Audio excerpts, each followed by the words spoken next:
Hi friends, அஸ்ஸலாமு அலைக்கும். இன்றைக்கி நம்ம வீடியோவில் மிர்பக்காயா பன்னீர் எப்படி செய்கிறதுன்னு தான் பார்க்க போகிறோம்.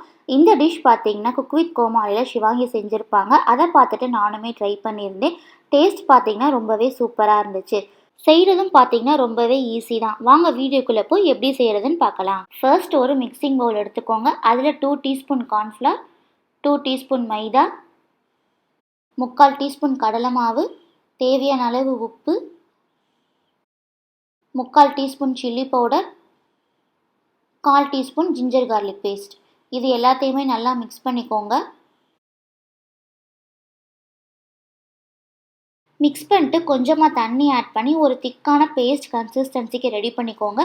தண்ணி பார்த்திங்கன்னா கொஞ்சமாக ஆட் பண்ணாலே போதும், நிறைய ஆட் பண்ணிடாதீங்க. திக்காக இருந்தால் தான் நம்மளுக்கு பன்னீரோட கோட் ஆகும்.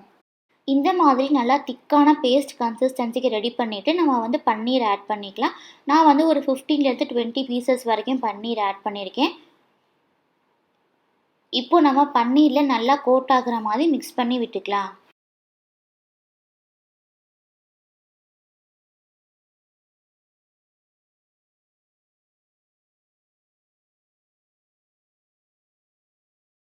மிக்ஸ் பண்ணிட்டு நம்ம பன்னீரை ஒரு 10 மினிட்ஸ்க்கு மட்டும் மேரினேட் பண்ணிக்கலாம்.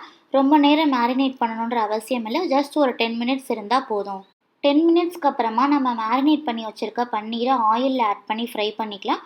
மீடியம் ஃப்ளேம்லேயே வச்சு ஃப்ரை பண்ணிக்கோங்க. பன்னீர் சீக்கிரமாகவே குக் ஆகிடும், அதனால் ஒரு 2 to 3 மினிட்ஸ் மட்டும் நம்ம ஃப்ரை பண்ணிவிட்டு எடுத்துக்கலாம்.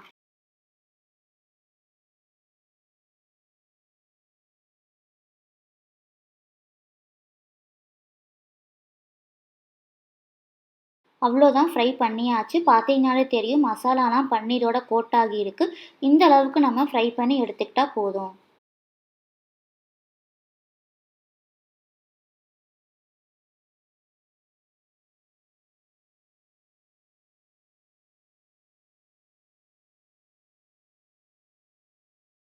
பன்னீர் பீசஸ் எல்லாமே ஃப்ரை பண்ணதுக்கப்புறமா ஒரு பேனை ஹீட் பண்ணி 2 டேபிள் ஸ்பூன் ஆயில் ஆட் பண்ணிக்கோங்க. ஆயில் நல்லா ஹீட் ஆனதும் 2லேருந்து 3 கார்லிக் ஃபைனாக சாப் பண்ணி ஆட் பண்ணிக்கோங்க. கார்லிக்கை நல்லா சாட்டே பண்ணிக்கலாம்.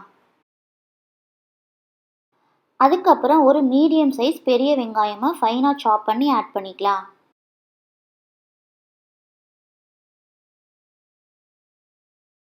வெங்காயத்தை நல்லா வதக்கிக்கோங்க.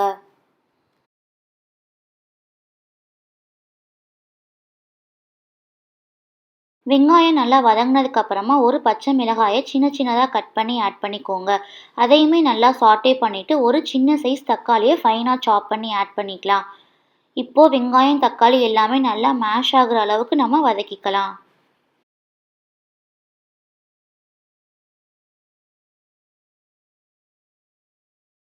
இப்போது நம்ம தேவையான அளவு உப்பு ஆட் பண்ணிக்கலாம். இந்த மசாலாவுக்கு மட்டும் தேவையான அளவு உப்பு ஆட் பண்ணிக்கிட்டால் போதும். நம்ம ஆல்ரெடி பன்னீர் ஃப்ரை பண்ணும் போதே அதுக்கு உப்பு ஆட் பண்ணிட்டோம்.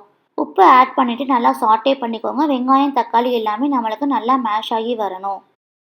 இப்போது நம்ம இதில் சில்லி பவுடர் ஆட் பண்ணிக்கலாம். உங்கள் காரத்துக்கு தகுந்தாப்பில் 1/2 டீஸ்பூன்லேருந்து 1 டீஸ்பூன் வரைக்கும் நம்ம ஆட் பண்ணிக்கலாம். அதுக்கப்புறம் 1/4 டீஸ்பூன் பெப்பர் பவுடர் ஆட் பண்ணிக்கோங்க. இப்போ இது ரெண்டையுமே நல்லா மிக்ஸ் பண்ணி பச்சை வாசனை போகிற வரைக்கும் நம்ம குக் பண்ணிக்கலாம். இப்போ மசாலாலாம் நல்லா சாட்டே ஆகி எண்ணெயுமே நல்லா பிரிஞ்சு வந்திருக்கு. இந்த ஸ்டேஜில் நம்ம ஆல்ரெடி ஃப்ரை பண்ணி வச்சுருக்க பன்னீர் பீசஸை ஆட் பண்ணிடலாம். பன்னீர் ஆட் பண்ணிட்டு ஒரு 2 to 3 மினிட்ஸ் மட்டும் நம்ம சாட்டே பண்ணிட்டா போதும்.